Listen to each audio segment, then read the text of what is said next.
হেই family, কেমন আছো সবাই? হ্যাঁ, তোমরা খুব ভালোই আছো, আমিও মোটামুটি খুব ভালোই আছি। আর আজকের ব্লগটা একটু অন্যরকম, তার কারণ এখন আমি যাব সোজা মাঠে। আর মাঠে যাওয়ার কারণ বাবাকে হেল্প করতে।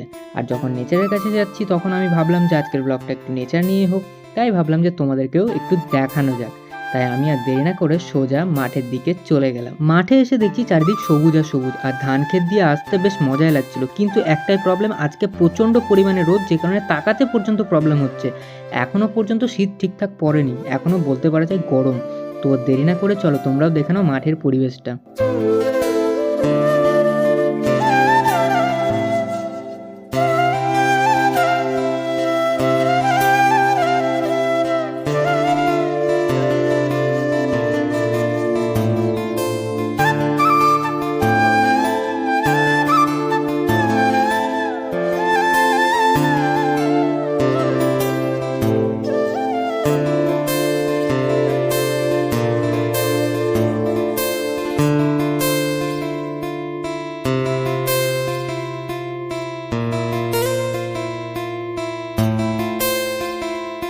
তারপর বাবাকে হেল্প করে আমি সোজা চলে আসলাম বাড়ি। আর বাড়ি এসে ল্যাদ খেয়ে শুয়ে পড়লাম, আর জানলার দিকে তাকিয়ে আকাশের দিকে দেখলাম।